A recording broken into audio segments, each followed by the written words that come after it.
Welcome back on my channel commerce with me. आज इस video में मैं आपको गुड्स एंड सर्विस टैक्स का एक टॉपिक है कंपोजिशन स्कीम, वो बताने वाली हूँ। ये बहुत सिंपल स्कीम है और ये आपको एक जल्दी से 5 मिनट में समझ में आ जाएगी। ठीक है, तो वीडियो को लास्ट तक जरूर देखना। वीडियो बहुत यूजफुल होने वाली है क्योंकि ये टॉपिक आपको ज्यादातर एग्जाम में मिलेगा ही, तो इसे बिल्कुल भी स्किप मत करना। ठीक है, अब मैं बता देती हूँ कंपोजिशन स्कीम क्या होती है। कंपोजिशन स्कीम एक बहुत सिंपल और ईजी स्कीम होती है जिसके अंदर क्या किया जाता है, जो भी स्मॉल टैक्स पेयर से उनका टैक्स कम किया जाता है, मतलब जो भी जीएसटी की रेट है वो कम की गई है कंपोजिशन स्कीम के अंडर में।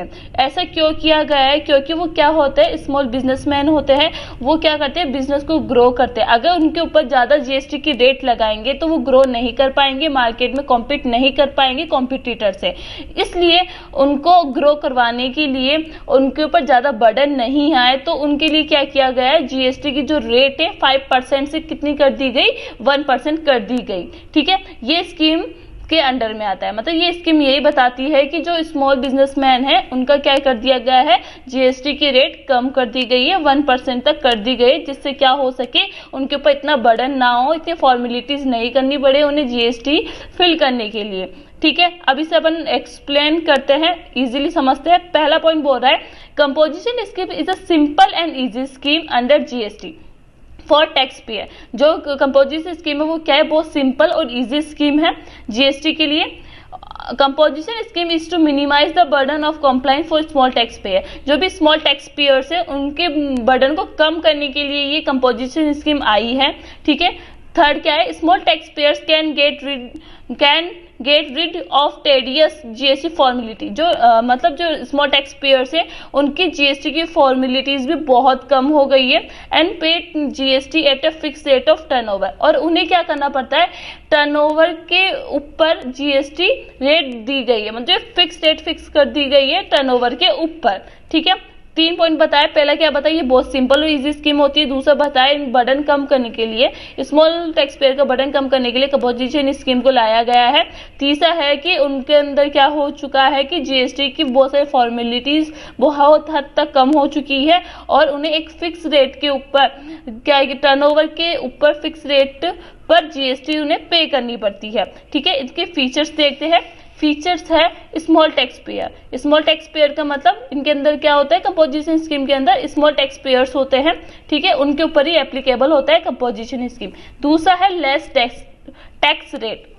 जो कंपोजिशन स्कीम होती है उसके अंदर जो रेट होती है टैक्स की, वो भी बहुत कम होती है as compare to the normal GST rate. Normal GST rate कितनी है, 5%, और पर कंपोजिशन स्कीम के अंडर में जो रेट है कितनी है, 1%। थर्ड है not eligible for input tax credit. Input tax credit मैंने आपको बताया था क्या होता है। ठीक है, ऊपर लिंक मिल जाएगा, वो जरूर देखना। जो भी कंपोजिशन स्कीम के अंडर में आएगा उन्हें क्या नहीं दिया जाएगा, वो एलिजिबल नहीं होंगे, किसके लिए, इनपुट टैक्स क्रेडिट के लिए। ठीक है, फोर्थ है सिंप्लीफाई कॉम्प्लायंस। सिंप्लीफाई कॉम्प्लायंस का मतलब यहाँ है कि जो कंपोजिशन स्कीम के अंडर में जो भी स्मॉल टैक्स पेयर्स होते हैं उनके लिए बहुत ज़्यादा इजी हो गया है, बहुत सारी फॉर्मेलिटीज इजी हो गई है, क्योंकि उन्हें हर महीने की महीने उन्हें जीएसटी पे नहीं करना पड़ता, उन्हें क्वार्टरली पे करना पड़ता है। इनके लिए बहुत सिंपल हो चुका है। फिफ्थ क्या है, ट्रांसफर टू रेगुलर स्कीम। अगर कंपोजिशन स्कीम, एक बात मैं बताना चाहूंगी कि जो कंपोजिशन स्कीम है किस पर्सन को दिया जाएगा, कंपोजिशन स्कीम उस पर्सन को दिया जाएगा जिसकी सेल या जिसका टर्नओवर 1.5 करोड़ से कम होगा या 1.5 करोड़ तक होगा, उन्हें ही कंपोजिशन स्कीम दिया जाएगा। ठीक है, अगर वो 1.5 करोड़ से ऊपर जाता है तो उनका क्या हो जाएगा, उनकी जो कंपोजिशन स्कीम खत्म हो जाएगी और वो किस में कन्वर्ट हो जाएगी, वो रेगुलर स्कीम में हो जाएगी। ठीक है, इस बात का याद करना कि transfer to regular scheme, transfer कर सकते हैं रेगुलर स्कीम में। 6 क्या है, वॉलेंट्री रजिस्ट्रेशन एवरी ईयर। हर साल क्या करवाना पड़ता है, वॉलेंट्री रजिस्ट्रेशन करवाना पड़ता है कंपोजिशन स्कीम का।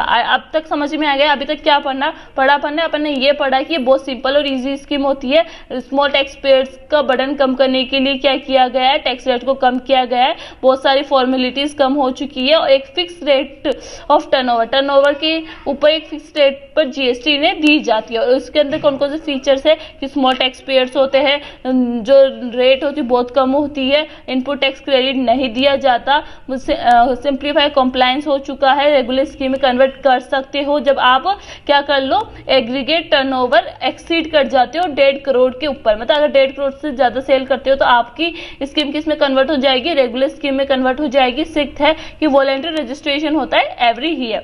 समझ में आ गया। अब बेनिफिट्स देखते हैं इसके क्या क्या फायदे हैं अगर आप कंपोजिशन स्कीम के अंदर जाते हो तो पहला है लिमिटेड कंप्लायंस। लिमिटेड कंप्लायंस का मतलब यह है जो भी टैक्स पेयर है उन्हें ओनली क्वार्टरली क्या करना पड़ता है, रिटर्न देना पड़ता है। क्वार्टरली जीएसटी उन्हें पे करनी पड़ती है, उनके अंदर लेस प्रोसीजर्स होते हैं, ठीक है, और would not have to file monthly return, उन्हें मंथली रिटर्न फाइल करना नहीं पड़ता है।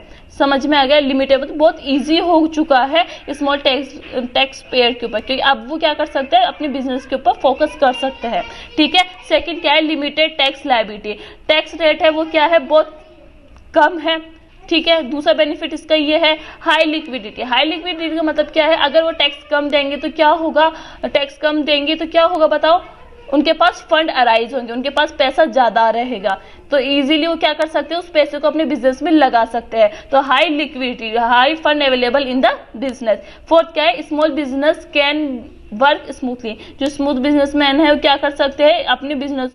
फिफ्थ बेनिफिट क्या है, government can monitor lack of small business. इससे क्या कर सकता है कि जो भी कंपोजिट स्कीम में जितने भी स्मॉल टैक्स पेयर होंगे उसकी वजह से ये पता चल सकता है कि अपने इंडिया में या अपने government can monitor lack of small business कितने हैं वो पता कर सकता है गवर्नमेंट, ठीक है। समझ में आ गया। अब ड्रॉबैक्स देखते हैं, मतलब इसके क्या क्या नुकसान है अगर कंपोजिशन स्कीम आप लेते हो तो।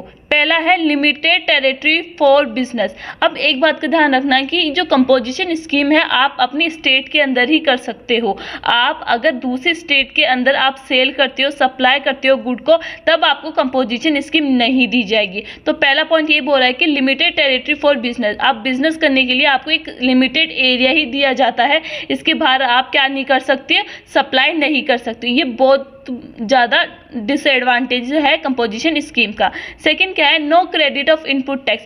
जो आपको आईटीसी है वो आईटीसी भी आपको यहाँ नहीं दी जाएगी, यह भी बहुत बड़ा ड्रॉबैक है। दूसरा है no collection of tax from buyers. आप बायर से मतलब आप कस्टमर से क्या नहीं कर सकते, जीएसटी कलेक्ट नहीं कर सकते। ये बहुत ज़्यादा मेजर ड्रॉबैक है, ठीक है। अब एप्लीकेबिलिटी देखते हैं कंपोजिशन स्कीम की। इसका मतलब ये है कि आप कंपोजिशन स्कीम में कौन कौन आ सकता है, ठीक है। पहला, जो भी रजिस्टर्ड टैक्सेबल पर्सन होगा वो कंपोजिशन स्कीम में आ सकता है। और दूसरा एग्रीगेट टर्नओवर, मतलब जो भी टर्नओवर होगा उसके एग्रीगेट के ऊपर। अपन इसे डिटेल में पढ़ेंगे इसका मतलब क्या है, ठीक है। पहला पढ़ते हैं registered taxable person. Registered taxable person ही क्या कर सकता है, कंपोजिशन स्कीम में एप्लीकेबल कर सकता है, ठीक है। और रजिस्टर्ड पर्सन में कौन कौन से नहीं होनी चाहिए, not engage in non taxable supply of goods. मतलब ऐसे अगर आप गुड्स सप्लाई करते हो जिनके ऊपर टैक्स नहीं लगता है तो वो रजिस्टर्ड टैक्सेबल पर्सन नहीं होगा, ठीक है। दूसरा, not making inter state outer supply of goods. अगर आप क्या करते हो, गुड्स सप्लाई करते हो इंटर स्टेट, तो आप रजिस्टर्ड टैक्सेबल पर्सन नहीं होंगे। मतलब आपको क्या करना पड़ेगा, आप अपने खुद के स्टेट में ही क्या करना पड़ेगा, सेल करना पड़ेगा, सप्लाई करना पड़ेगा। अगर आप दूसरे स्टेट में करते हो तो आप रजिस्टर्ड टैक्सेबल पर्सन नहीं होंगे। ये पॉइंट अभी मैंने आपको ऊपर बताया था। तीसरा क्या है, not supply good from e commerce. मगर आप ऑनलाइन काम करती हो और सप्लाई करती हो गुड्स का तो भी आपको कंपोजिशन स्कीम नहीं दी जाएगी,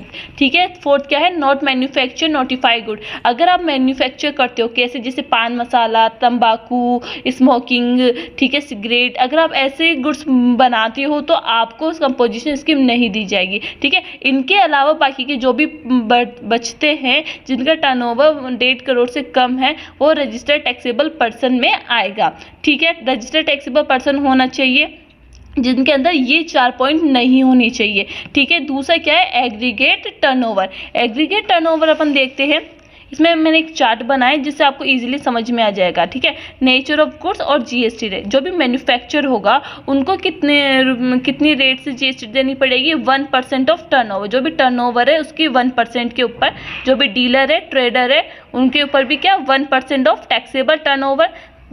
तीसरा क्या है, रेस्टोरेंट, जो भी रेस्टोरेंट्स होते हैं उनके ऊपर 5% ऑफ टर्नओवर, ठीक है। और अदर सर्विसेज प्रोवाइडर उनके ऊपर 6%। रेस्टोरेंट का ध्यान रखना, अगर जो रेस्टोरेंट अल्कोहल सर्व करते हैं उनको नहीं दी जाएगी, ठीक है।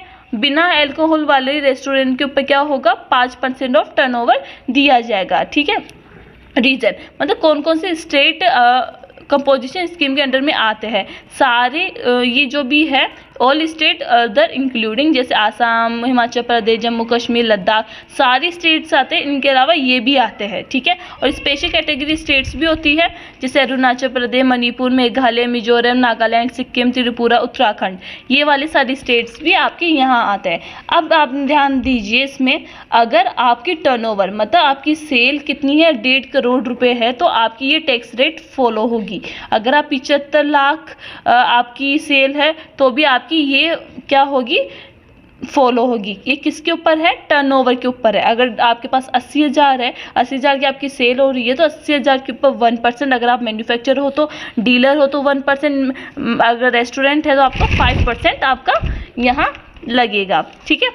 अब लास्ट है supplier of goods and services, मतलब ऐसे सप्लायर जो सर्विसेज और गुड्स सप्लाई करते हैं, अगर 50 लाख है तो उनको कंपोजिशन स्कीम दी जा सकती है। अभी तक मैंने आपको बताया कंपोजिशन स्कीम क्या होती है, इसके मैंने फीचर्स बताए, एडवांटेजेस बताए, कौन कौन एप्लीकेबल कर सकता है, ये सब कुछ बताया। ये है कंपोजिशन। आई होप आपको वीडियो अच्छी लगी होगी। मैंने बहुत ट्राई किया है कि जितना हो सके उतनी छोटी वीडियो बनाने की। आई होप आपने वीडियो एंजॉय किया होगा and thank you for watching.